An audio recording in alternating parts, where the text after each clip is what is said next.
Hi friends, my name is Millie and welcome back to my channel. Today I'm going to bring you my July reading wrap up.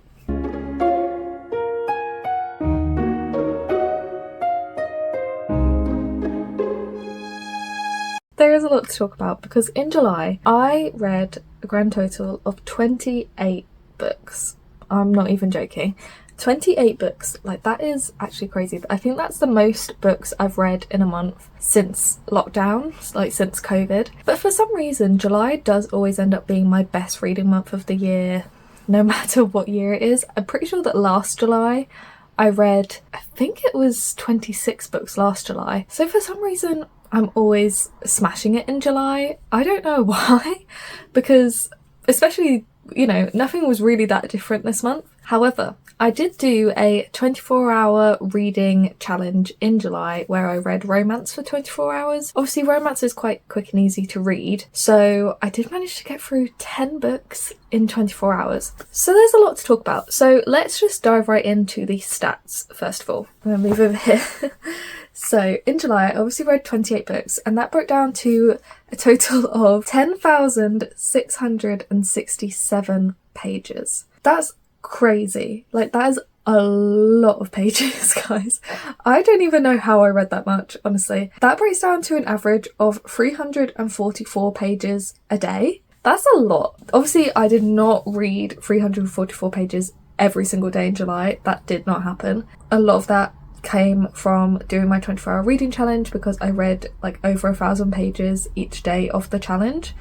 So if you discounted those 2 days, the average would be a lot lower. This is not normal. 344 pages is not how much I was reading every single day. But I'm really proud of myself for having read that much. Obviously, I know it is an abnormal amount to read. I'm aware that that is not a normal amount, but the escapism, guys, the escapism. And I'm so glad that I managed to get through 28 books because that is 28 books off of my TBR, you know? Like, that's a good thing. Moving on to like the formatting. So I actually read 27 novels and just one novella this month. There were not any graphic novels. So I still managed to reach my highest book count of a month since 2020 without any graphic novels going towards it. That's crazy. I don't even know what to say about that. That is just mental. So let's just move on. So in terms of like the source type, I read 15 physical books and 9 ebooks, and then 4 of the books were a mixture. So that means that I read them physically, but I also had them on NetGalley. So NetGalley is where I get all of my digital proofs from. So I have a lot of proofs on NetGalley, so much so that a lot of them have been archived. So I've been able to buy them physically because they've been published, but I haven't reviewed them on NetGalley yet. So that's why 4 are counted as a mixture, because although I have them on NetGalley, I actually read them physically because they've been published.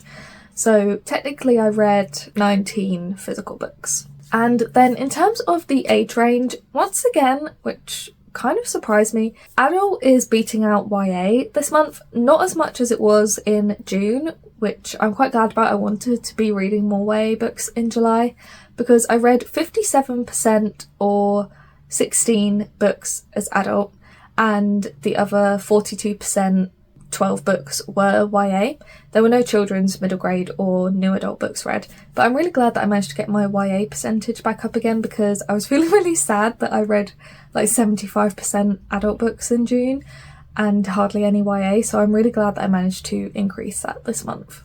And then in terms of the genres, this is actually the first month ever, I'm pretty sure ever, that fantasy was not my most read genre. So I read 3 contemporary books, 3 historical books, 1 magical realism book, 10 fantasy books, and 11 romances. Romance overtook fantasy as my most read genre for the first time ever this month, and that was just crazy.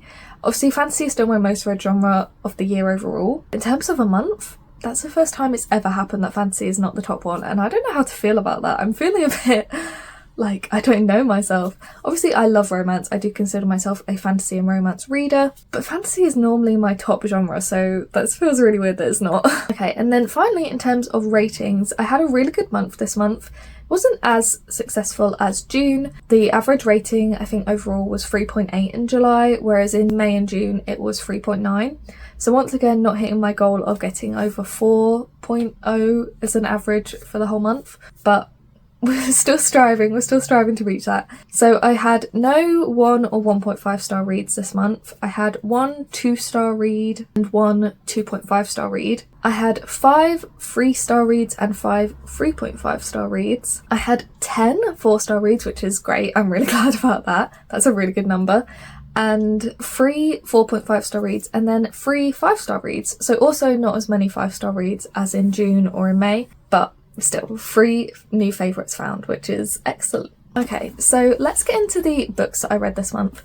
So we're starting off very strong with my first 5-star read of the month, so we're going to be going in order of when I read them, and that is Inkblood Sister Scribe by Emma Tours, I think is how you say it. It's a very shiny cover, which is gorgeous. So this I actually picked up because it was the Waterstones sci-fi fantasy pick for July, and I loved it. I don't think I would have picked it up if it hadn't been one of the books of the month, but I'm so glad that I did. I would have really regretted not reading this if I hadn't. This was just absolutely incredible. I was completely captivated throughout the book, and I literally read the second half in one sitting. I just could not put it down at all. I was actually obsessed.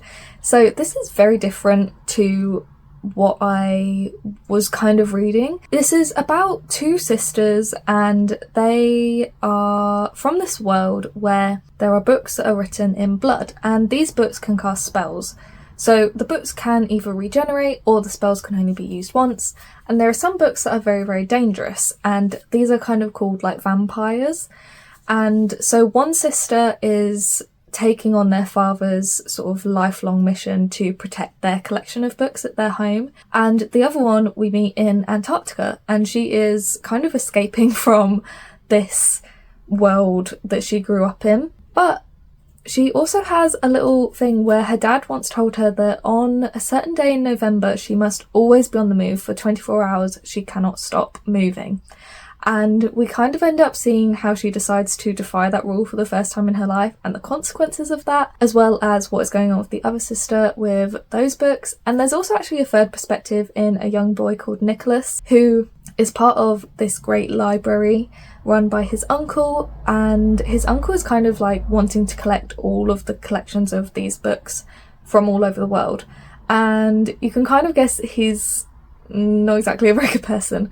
But Nicholas was my favourite character of the whole cast, but you end up loving each and every single character. I cannot even explain how much I adore these characters. They are just so lovely, and you just feel so much of what they feel for each other. It was really strange, I feel like, how much I felt for them. And this was also like really action-packed and really tense. I had like full body chills all over at one point when we were discovering some of like the reveals and the plot twists. I was just like, what is going on? And I was just it was so good. I don't even know what more I can say about it. This was definitely my favourite book of the month, and if you have not read it but you saw that it was like the Waterstones sci-fi fantasy book of the month pick, or you're just not really sure, hear it from me, please pick this up. This needs so much more hype than it has got. The next book that I read was I Wish You Would by Eva de Lourdes, and this was a YA contemporary, and it's set over 24 hours. So you're following 2 best friends, Natalia and Ethan, and you meet them a few months before like the main events of the book. And you know that they have feelings for each other, but they don't know that each one has feelings for each other. And something happens between them, and then a few months later, they're at this thing called the Senior Sunrise, which is like an overnight camping trip with all of their class of the year at this beach. And they haven't really spoken at all since whatever happened a few months ago happened. And it's, you don't understand why. But as part of this overnight camping trip, Natalia, who is like the president of the, I don't know what you call it, because it's such an American thing. Is she like class president or whatever. Anyway, she organises this message in a bottle sort of thing where every single person has to put in a little note about what they would do if they were braver at the start of for their senior year. And then something happens and 7 of the notes end up being scattered across the beach, and Natalia and Ethan have to try and find them before sunrise. And it was just really, really cute. So it was a really lovely story. I wasn't expecting to enjoy it as much as I did. It was a 3.5-star read for me. I can't remember if I said that, by the way. The characters felt really nuanced, and what I really liked was like seeing how complex they were, and I really felt like this was very well written. I was really immersed. My main gripe with this book is that this whole book could have, like the whole issues that they had, could have been solved if they just had a conversation. Like the miscommunication trope in this book is rife. They do not know how to speak to each other for the life of them. They're their best friends. So that really annoyed me, but I do understand, you know, they're teenagers, like it's awkward, blah, blah, blah. But yeah, the miscommunication was not it for me. So if you're looking for a fun YA contemporary, I would recommend it, but just be aware they don't know how to talk to each other. The next book that I read was a 4-star read for me, and that was Powerless by Lauren Roberts. So I don't know if I need to explain what this book is about, because it is absolutely everywhere at the minute. Everybody is reading it. That's really why I read it, because I was having FOMO. But this is a sort of YA fantasy. It's kind of veering into new adult, but it's not explicit, but it's a fantasy book. And it's kind of almost a bit like the Hunger Games. So you've got Paydin, and she lives in this world that is run by the elites, and the elites all have different powers. So there's various different types of powers, like some people can phase through walls, some people can record like what they see with their eyes, etc. Paydin is actually an ordinary, and all the ordinaries have been exiled, and she's like the only one left, and no one knows that she is one. She's pretending to be an elite, she pretends to be psychic, and she's kind of learnt this from her dad, like teaching her how to be observant and stuff. And one day she ends up saving the prince, and she ends up being entered into these trials, which are very deadly. And it's so that's like where the kind of Hunger Games aspect comes in. But I really, really enjoyed this. It wasn't quite a 5-star read for me, like blew me away like it has for other people. Although I do think as the series goes on, it might become that way. Seeing as I have actually just read the novella that comes after this, Powerful, and I love that. I thought it was so good. So I'm very excited for Reckless. But yeah, the storyline is really compelling. It's forbidden romance. You've got like Who Did This to You, which top tier, obviously. I think that, you know, considering this is a debut, it was well written, but the writing still left something to be desired for me. There were a lot of typos I noticed, which is kind of like, you know, an editing error, but also it felt like the writing was a bit rambly in places, so I do feel like it needed to just be cleaned up a little bit, but still very, very well written and really immersive. And what I loved was the drama. Like, this is full of drama and I loved it, and I loved that we got to see both Paydin and Kai, who is the male love interest, both of their point of views. I really enjoyed getting to see both of theirs. Added to the drama so much. And the ending was very, very intriguing. So I need to read The Reckless pretty soon. We then had what was sadly a 2.5-star read for me, and that was A Crane Among Wolves by June He.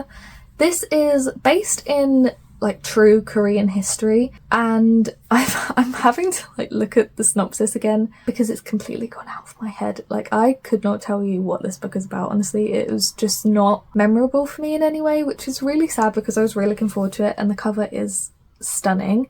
But this is based in Korean history, and it's about this sort of tyrant king and this young girl called Isul, whose sister kind of becomes the king's latest prey, and she wants to go and rescue her and ends up falling in with like the crown prince, I believe, and they kind of formulate a plan to like get rid of the king.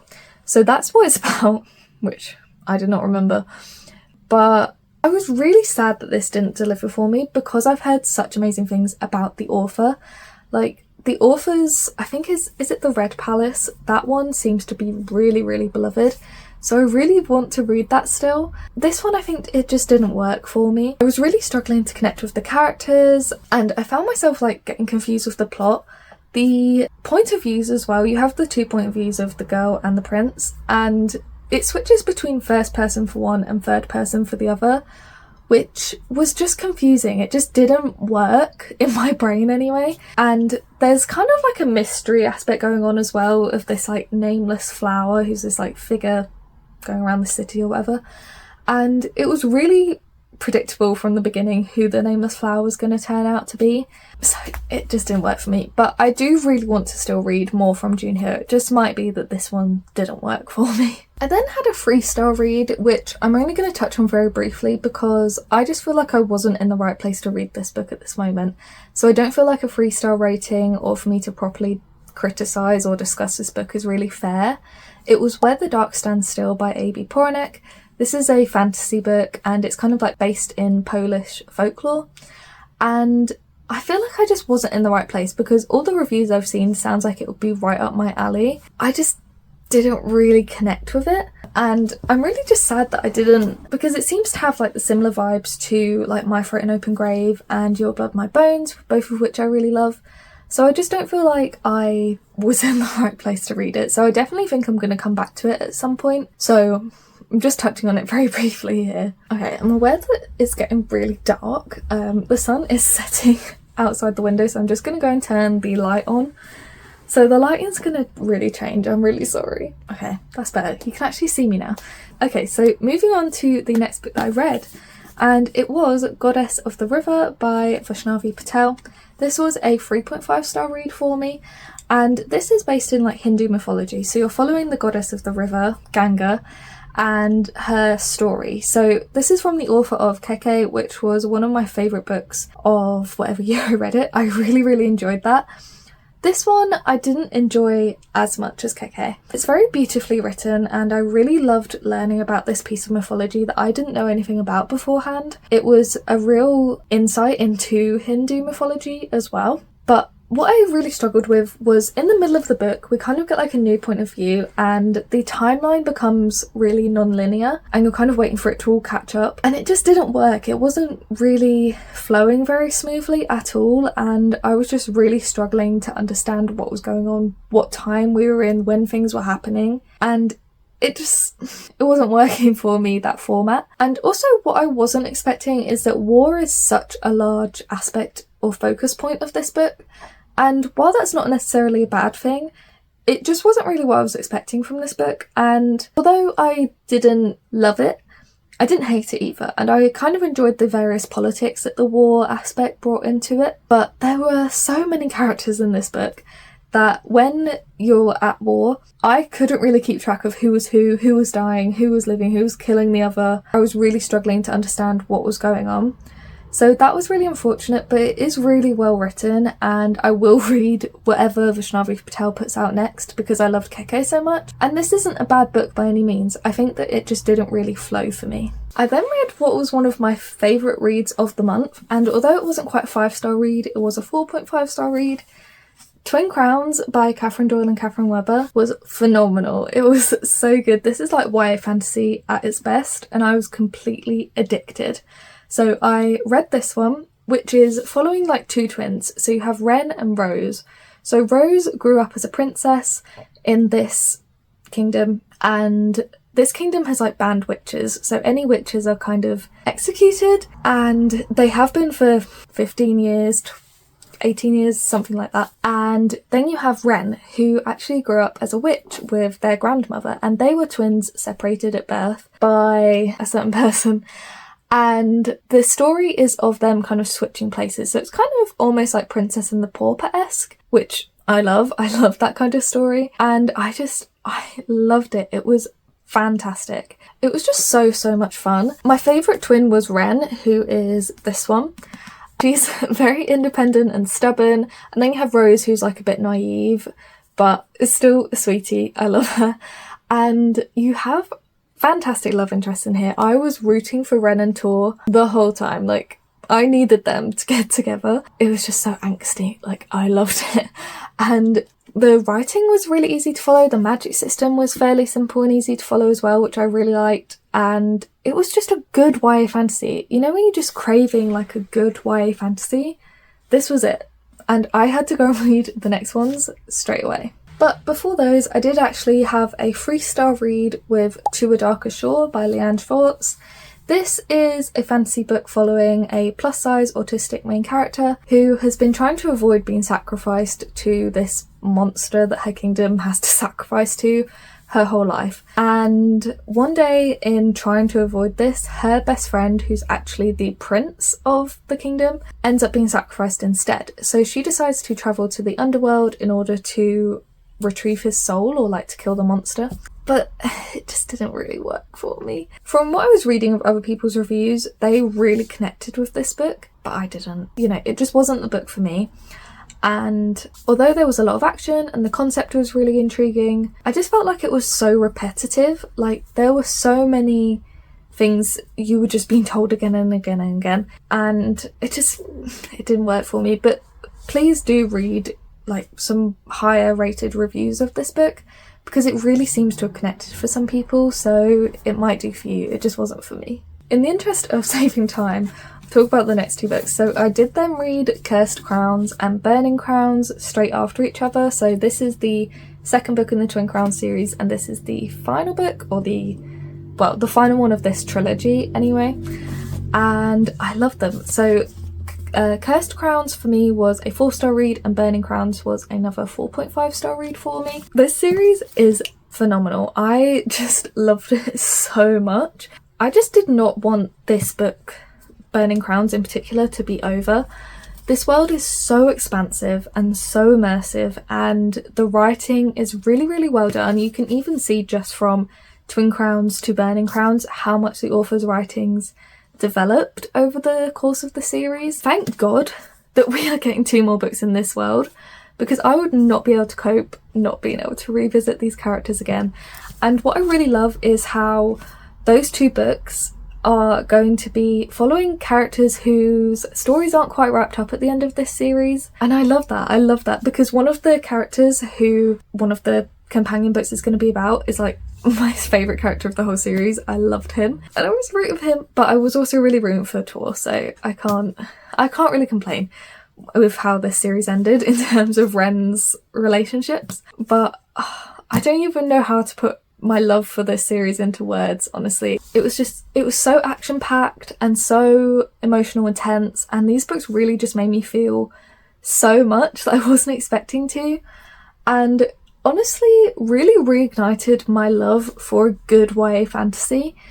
Please just read the series. Phenomenal. Off the charts. The next book that I read was a 4-star read, and that was 4 Reads and a Funeral by Farida Abike Aimide and Adiba Jagirda. These are 2 of my favourite authors, so I was so happy when I found out that they were going to collaborate on a book together. This is a YA contemporary about 2 young teenagers, and their local mosque burns down, and it's really about them trying to save the mosque to bring it back in time for Eid, and it's also revisiting their relationship together over the course of various Eids that they've spent together. So they were best friends at one point, and now they're not, and it's a really lovely YA contemporary. I really, really enjoyed it, and both of these authors have phenomenal writing styles. If you haven't read either of these authors before, I would really recommend picking up their individual works as well as this one. This was just very, very cute, although it does tackle the topic of grief, so I would bear that in mind when you're reading this. But it was really, really cute how the authors brought Saeed and Tiva together. I didn't like that their whole argument was basically just one big misunderstanding, once again coming in with that miscommunication trope, but it was a really sweet book, and I really loved going back into the characters' lives over the course of different Eids, and I also really liked getting to see different religions being depicted in YA. Obviously I'm not Muslim, so I can't speak on how well it was represented, but both of the authors are Muslim, and I really liked getting to see different religions being depicted in YA books. So many YA books are based around Christian or Jewish religions, and while that's obviously not a bad thing at all, it was really nice to see Muslims be depicted in YA, so I would really recommend picking it up for that aspect, because I really learnt a lot about Eid as well from this book. So it was a really fun book. I really enjoyed it. I then read what was really sadly a 3.5-star read for me, and that was A Novel Love Story by Ashley Poston. This was sadly a 3.5-star read for me, and I say sadly because I loved The Dead Romantics and The 7-Year Slip by this author, and I've seen so many people saying how much they adored A Novel Love Story. It just didn't really work for me, and in my review on Goodreads I kind of said like I feel like this is a book that I need to sit with, and it might grow on me, but at the minute it's still feeling like a 3.5-star read, so that's really unfortunate. So you're following Eileen, who is a professor, and she is more than happy to just live vicariously through her books. So she goes on this like annual book club retreat, and on her way there she ends up breaking down in this little town, and it turns out to be the town of her favourite romance series. I mean, who wouldn't want to get lost in their favourite book series, honestly? So that part I loved. I loved the concept so much. And I love that this is really a book about books. It's full of bookish references and quotes and cozy corners. And it's definitely a book to just read, like sitting under a blanket, sipping a cup of tea. It was really lovely in that aspect. But I think that my gripe with this book is that the romance really felt like it took a background role. I don't quite know how to explain it, because obviously it's not a bad thing, but in a romance book you kind of expect the romance to be the most important part, and it's really not. Like, Eileen's main focus is saving this town and not really so much on the romance, and it was just not really working for me necessarily, which is sad because I really wanted to love it. I think I just wanted more of a balance, honestly. I think that was just what I wanted. I think that I just didn't feel the angst that I wanted to feel. Like in The Dead Romantics and The 7-Year Slip, there's angst. Like, you don't quite know how it's going to work out, and I love the unique take that she puts on a romance, but the angst wasn't happening in here. This is far more a gentle and sweet, slow read, which is not a bad thing at all. It just wasn't what I was personally wanting from it. So, yeah, not a bad book, just not my favourite Ashley Poston book, unfortunately. I then read a 2-star read book, and that was With or Without You by Eric Smith, and I do actually own this physically, but it's downstairs and I can't bother to go and get it. I wanted to like this so much. I was sent a proof of this last year by the publisher, and it was coming out in November, and I did not get to read this until July, so it kind of goes to show how reluctant I was to pick it up. And really the only reason I picked it up was because I asked my cousin to pick a random book off of my shelves, and that was what she picked. So that was why I picked it up. I don't know if I would have picked it up if she hadn't picked it. I probably would have ended up unhauling it, which I probably should have done anyway, because it was my only 2-star read of the month and therefore my least favourite book of the month. But anyway, this is a YA contemporary, and you're following 2 rival food trucks in Philadelphia. So they both do cheesesteaks, I think it's called. I have never had one. Sounds delicious though. I have to say the descriptions of the food in this, top tier. I wanted to eat them. But following 2 rival food trucks, but they're not actually rivals. So you have Jordan and Cindy. They are like the children of the families running these food trucks, and they're actually together. But they have this like whole fake rivalry to drum up attention online for their food trucks, and it ends up becoming that someone wants to do a reality show with them. Now, this would have been really cute if it hadn't been for Cindy being the most annoying character ever. Like, that I think I've read this year. She grated on my last nerve. She was just like so into the drama of everything, and poor Jordan just wanted to be together, but she just wanted the drama. Like, she was starting drama, she was like falling in love with someone else and then still wanting Jordan to be interested in her. I was not here for it. I was just like, Jordan, get out, boo, you need out. So yeah, it was not, I don't like books like that. I'm not into that kind of drama, like cheating drama. That's not for me. So yeah, this didn't really work for me, but the food was delicious from what the author wrote about it. I then read the next instalment in what has easily become one of my favourite series of this year. I read the first 2 books in the series in June and loved them. They were both 5-star reads for me. Unfortunately, this instalment wasn't a 5-star read for me, but I think that was because it was a novella, and that is Queen Bee by Juno Dawson. So this is a prequel novella to Her Majesty's Royal Coven. So you're following the origins of the Coven in this one, and it's at the time of Anne Boleyn. So Anne Boleyn has just been executed in the start of this book, but I wanted it to be longer. I could have read a full-length novel about Anne Boleyn, about Grace, about all of these characters, and about how Her Majesty's Royal Coven came to be. So why was it only 160 pages? Like, give me 500 pages of this. I would have devoured it. That was my gripe. I just wanted more from it, honestly. I don't understand why it wasn't more, and it just wasn't enough to satisfy my need for more from this series until Human Rights comes out next year. It's coming out next July. That's too long.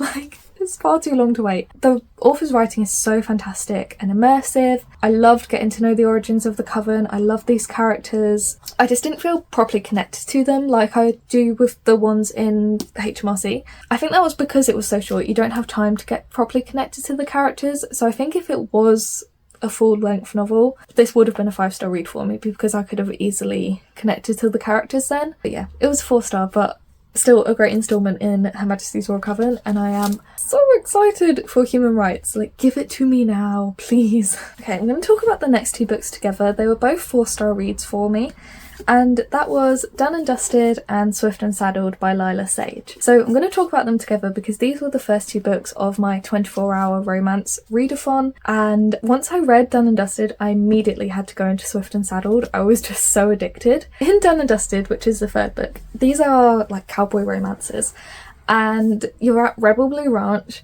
You're following Emmy, who is the youngest child of this family, and she's come home after her horse riding career has come to an end after an accident that she's had. And she's terrified to get back on a horse. And her oldest brother, Gus, his best friend Luke, is owning this bar, and he also works on her family's ranch. And they hated each other when they were younger. But kind of as soon as they see each other again, which is like the first time they've seen each other for more than 5 minutes in 10 years, there's chemistry. There is chemistry between them, and it was so cute. It was so cute.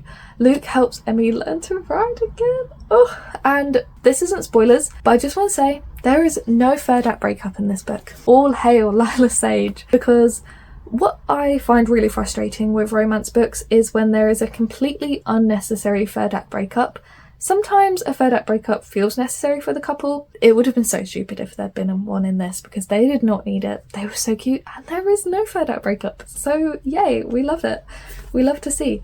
And considering that this is the author's debut, I thought this was really well written, and I was really just loving these characters. There is a little bit of insta-love, which, as we all know, I don't really enjoy, so I feel like that was kind of why it was not quite a 5-star read for me. But Luke and Emmy, adorable. I love them. So I immediately had to go into Swift and Saddled, which is following the middle child of the family, Wes, and he ends up renovating this house on the ranch, and the interior designer that he calls in, who is actually a friend of the best friend of Emmy, she's called Ada, and they're so cute. Wes and Ada are literally perfect together, and you cannot convince me otherwise. Wes, king of communication, first of all, but how he knows exactly how Ada is feeling, and when to push her, when not to push her, when to let her come to him and come to terms with her feelings herself. What a man, honestly. Wes, what a man. Like, can he be real? It was just chef's kiss, honestly. I'm kind of feeling like this is higher than a 4-star read for me.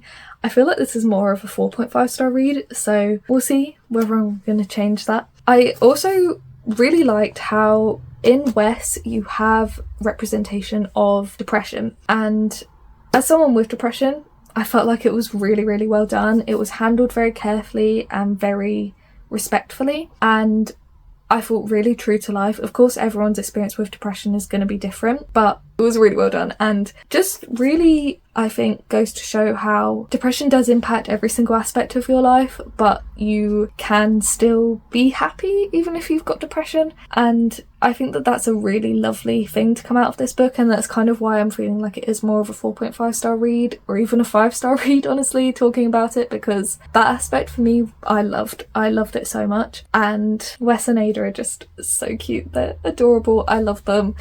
And I am so excited for Lost and Lassoed, which is the 3rd book in the series to come out in November, I think it is. And then we actually have a 4th book, which I didn't realise we were going to get, which is called Wild and Wrangled. The cover reveal for that was just revealed the other week. That's coming out next year sometime. But Lost and Lassoed is going to be Gus, the oldest brother. It's going to be his book. And it's going to be like enemies to lovers. I'm so excited. So excited for that. I then had a 4.5 star read, and that was This Summer Will Be Different by Carly Fortune. So this is an adult romance. We're following Lucy, who every summer goes to Prince Edward Island with her best friend. And 5 summers ago, she went to the island the day before her best friend did because her best friend missed her flight. And she ends up having a one-night stand with a guy called Felix. Felix turns out to be her best friend's brother. So she didn't know because her best friend calls him by a different nickname. And they make a vow that it will never happen again because her best friend's one rule for Lucy was to not fall in love with her brother. So they promise it's never going to happen again, but you do get flashbacks to the summer since where it happens every summer. This summer will be different because in present day, the best friend is about to get married and then she ends up going to the island completely unannounced and everyone's panicking thinking, why is she going there? So Lucy drops everything and goes to the island and her best friend will not tell her what is wrong but just wants to spend some time with her. So they do and Felix is there. It was just so lovely. I love this book so much. Carly Fortune's writing is phenomenal, just so talented. I think just such a well-written book, honestly. My favourite thing about Carly Fortune's writing is that you are able to feel so completely in the setting. So I had never even seen a picture of Prince Edward Island, had no idea what it looked like, what was there, anything, but because of Carly Fortune's writing, I could picture it perfectly. I could picture myself there, I could picture myself with the characters, see what the characters were doing, where they were, and that is where Carly Fortune's real talent lies, is in the setting of her books. Like, you just feel so completely in the books, and that is just such a phenomenal talent to have, I think. It was I love that. I love just being immersed into a setting. And the characters as well. The chemistry between Lucy and Felix was literally palpable.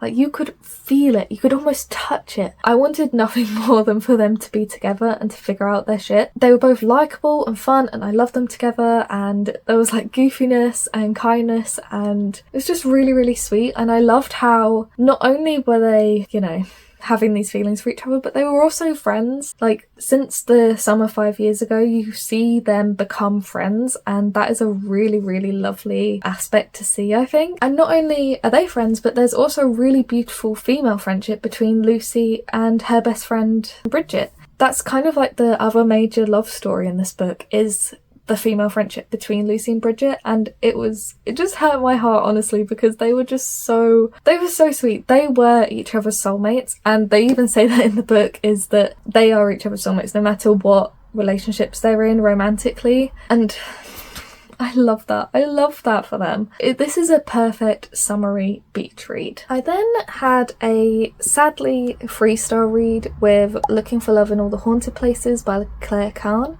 So this is an adult romance and it's about this haunted house. So you have this main character who decides, she's called Lucky, and she ends up being hired for this like reality show where you have to stay in this haunted house for 30 days and then do you get, I don't know if you win a prize or you win money or like you win your own TV show, I can't remember, but she actually has this psychic ability where when she looks in someone's eyes she can like read them and like know all this stuff that she shouldn't know. And I think that my gripe with this book is I was just expecting something different from it to what it was. When it's set in a haunted house, I was expecting more spookiness and haunted houseness and spooky season vibes, do you know what I mean? And there really wasn't. It wasn't tense or spooky like I was kind of hoping it would be. I really struggled to connect with the main character Lucky. I couldn't really bring myself to care all that much about her, and the romance in here really kind of fell flat for me. So male love interest is the kind of host of the reality show, but there was another character who I thought might end up being like a a different love interest who actually ends up owning the house, but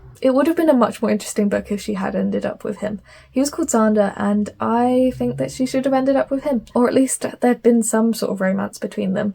Like, I wouldn't have even cared if it had turned out to be a love triangle, saying that as someone who doesn't like love triangles, because it would have been more interesting. It just felt really flat. I didn't feel the chemistry between her and Maverick at all, so not very good for a romance, of course. Everything about this book really just felt kind of lackluster, although I will say that what really kind of brought up its rating from being like a 2-star to a 3-star is that there is great conversations in here on asexuality, which I really wasn't expecting. You don't really see that a lot in romance books, so I feel that was really cool that the author decided to include that. I'm pretty sure that in the author's, like in one of the author's other books, they discuss asexuality as well, so I'm assuming that the author has own voices, but I really enjoyed seeing that in a romance book, and the discussions around that created really healthy conversations about asexuality, so that was really nice.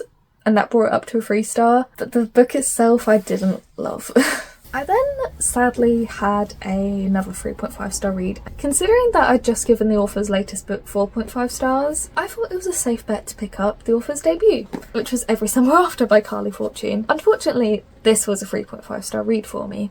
Now, I'm sure that you'll have heard at least a bit about why Every Summer After is kind of a controversial book. That is because there is the cheating trope in here, which is not for me, as I've just discussed. So in Every Summer After, you are following Persephone and Sam, and they have been best friends since they were kids. So in this book, you kind of get flashbacks to them being kids, and then you are also in present day when Sam's mum has just died, and Persephone and Sam haven't seen each other in a while, but you follow them over 5 summers in their childhood, and you learn how they became friends, how they fell in love for the first time, and you don't quite know why they fell apart, but by the time Sam's mum has died years later, they haven't spoken in years. And it was a beautiful book. It was very well written. I was really, really enjoying it up until you find out the plot twist of why they fell apart. This is kind of like adult The Summer I Turned Pretty is how I want to describe it. Like the vibes, the atmosphere, the kind of on the lake and the cabins and even the relationships with parents. Very Summer I Turned Pretty vibes, and I really enjoyed that. I was loving it, to be honest. But then you find out what happened between them, and as I said, it's a cheating trope in here, so you can kind of guess why. But it was even worse than I imagined it would be because of who it's done to and with. There are so many ways that you could have broken up their relationship. You know, they were teenagers. There were so many ways that you could have broken up their relationship without it being that. So, unfortunately, it was a 3.5-star read for me. But because I loved This Summer Will Be Different and Meet Me at the Lake by Carly Fortune, which was her second book, I'll still read anything she writes. This one was just unfortunately really disappointing for me in the end. We are getting close to the end now, guys, I promise. There's just a few more books to go. So I did have another, sadly, 3.5-star read with Weather Girl by Rachel Lynn Solomon. So this is one that I've had on my TBR for a while, and I think it was last year I read Business or Pleasure by Rachel Lynn Solomon, and I loved it. That book was fantastic, honestly. That was such a good adult romance. So I thought, Weather Girl, that'll be a good one too. Unfortunately, it was disappointing. So you're following Ari, who is a meteorologist on TV, and at this news station, her boss and the boss of like the sports part of the news were married but are now divorced. And Russell, who works in the sports news part, him and Ari decide to come up with a plan to get their bosses back together because their divorce and like their relationship is making the entire workplace really toxic. So Ari and Russell want to save the jobs that they love and keep loving them by getting them back together, getting the bosses back together. Along the way, they end up getting feelings for each other as well. While this was easy and fun to read, and I liked some of the discussions that were brought up, so like teen pregnancy is brought up. Russell has a daughter from when he was 17 and she's now 12. There was also discussion of depression in this one as well, which was really nice. I wasn't really feeling Ari and Russell's chemistry, so that was a big problem for me, honestly. There is a third act breakup in here that happens for literally no reason. Did not need to happen, absolutely unnecessary. Everyone was cool, it was just Ari was just, I don't know, just did it for whatever reason. It felt very forced, and I feel like I need to say to this author, you don't need to have a third act breakup in here if it's not necessary. Like, your book will be just as good, even better, without it. So yeah, and yeah, I just wasn't really feeling the chemistry between them. I really liked the side characters. I really liked the characters of the two bosses. I would have loved a story about them, like for them to be the main characters, but unfortunately we got Ari and Russell, so yeah, what can you do? However, I did then have a 5-star read with Not in Love by Ali Hazelwood. So this was the second 5-star read Ali Hazelwood for me, the first being Love Theoretically, which is still my favourite Ali Hazelwood, let's be real. But Not in Love was top tier, like, oh, this was so good. This was emotional yet witty. I haven't even explained what it's about. So you're following Rue and Eli, and at the very start of this book, they decide to get together for a one-night stand. But then Eli ends up at Rue's company as part of this, I don't know what they're called. There's some sort of business terminology for them, but his company wants to take over Rue's company. They like now own the loan that Rue's company, it's not like she doesn't own it, it's owned by one of her friends, but she works there. They now own the loan that like set up that business. I don't know all the terminology, okay, I'm not pretending to be some sort of business expert here, but the chemistry between them is off the scale. This is quite a bit different from her other romances. So it's still STEMinist, like this is still to do with like food science, but it's different in terms of the fact that it is a bit heavier. So you're dealing with like issues of child neglect from when Rue was a kid and sort of other childhood trauma like Eli's been through. So it's not as sort of light-hearted as her other books are, but I was here for it. And Eli is like the biggest simp for Rue. So good. I was here for every second of it, like the tension. There's also just like a lot of emotional vulnerability in here. So I said how it's like emotional yet witty. And Ali Hazelwood in like the author's note at the start kind of talks about how this is not really as much of a rom-com as her other books. And while that is true, I thought it was really funny. There's a lot of dry humour in here, like sarcasm and just really dry wit. That's exactly my brand of humour. So I was having a great time, honestly. I loved it. This is a very divisive book. If you've seen the lesser rated reviews of this book and you're nervous about picking it up, even if you've loved Ali Hazelwood before, I would really recommend it. I adored it. You know, I didn't know that it was such a divisive book until after I'd read it and then looked on Goodreads. But I'm here to say that this was fantastic. So pick it up. It might not be for you. It doesn't seem to be for everybody. I had a great time. So the next book I read was a 4-star read, and that was Wild Love by Elsie Silver. So this is the latest Elsie Silver book. So this is the start of a new series for her.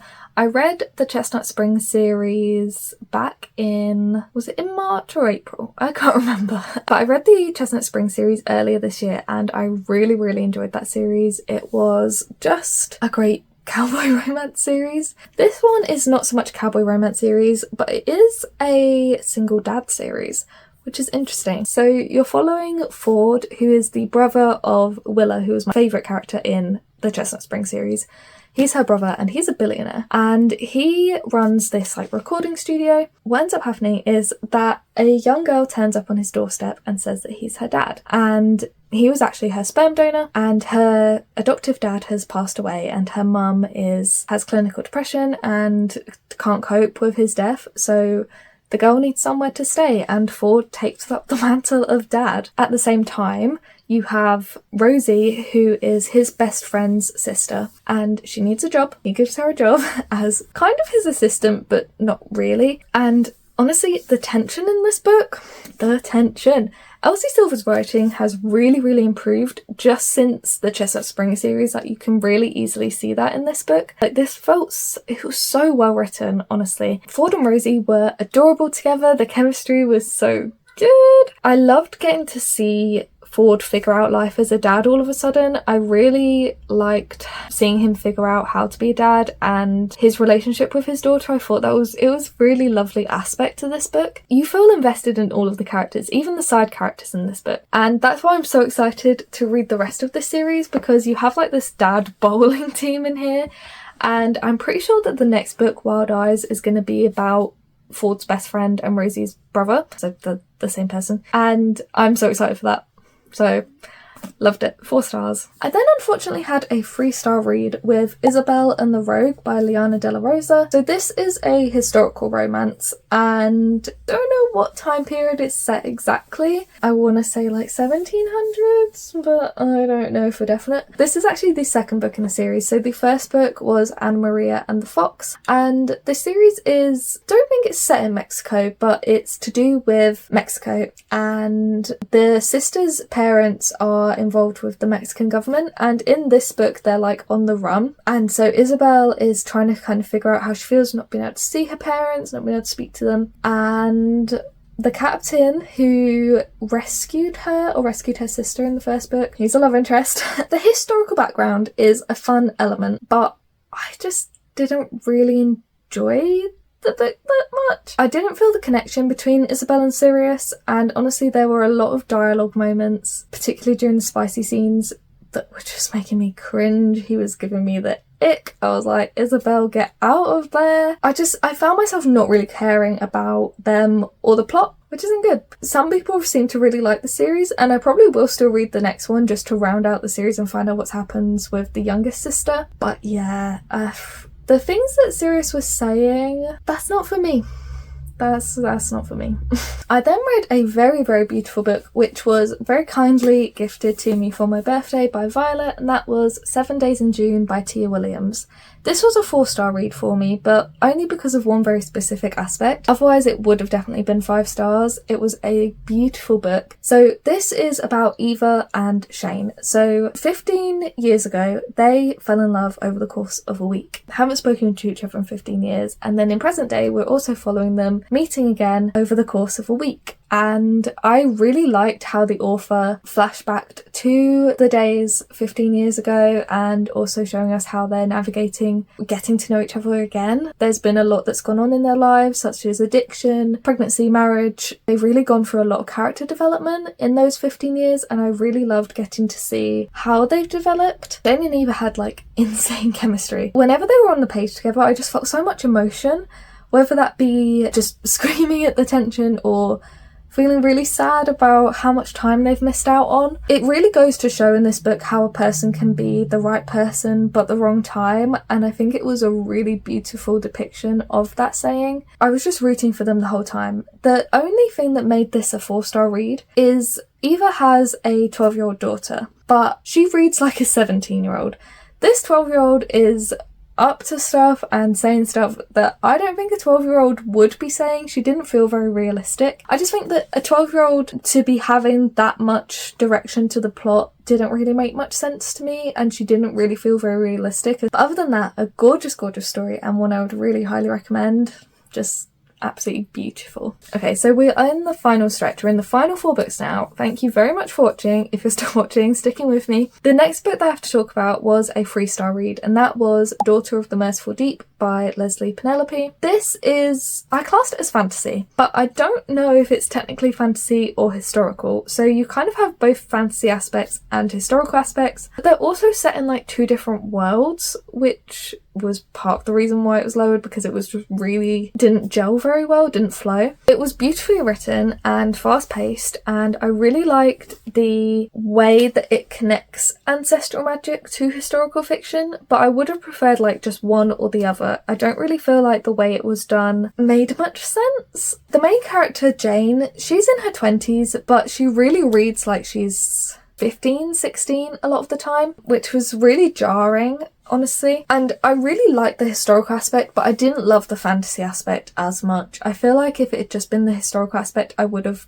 much more enjoyed this. I also really struggled to follow along because like the timeline was jumping around a lot. It wasn't a bad book necessarily, I just don't feel like it was particularly done in a way that made a whole ton of sense. However, I then had my final 5-star read of the month, which was The Well of Ascension by Brandon Sanderson. This is the second book in the first Mistborn era of the Cosmere. So the first book is The Final Empire, and you're following this world where the Lord Ruler has ruled for 1,000 years, and you're following this kind of revolution that takes place. So you have Vin and Kelsier, who are both Mistborn. Now, if you're Mistborn, you can control all of the metals. If you can only control one, then you're an Allomancer. If you can't control anything, you're just normal. But all the different metals have different abilities. So if you ingest the certain metal and then you burn it within your body, you get this power. So if you burned pewter, for example, you would have increased physical ability, so you'd be a lot stronger. But then if you burned atium, then you can see into other people's futures. So there's a lot of different powers, and Vin and Kelsier are both Mistborn. They can control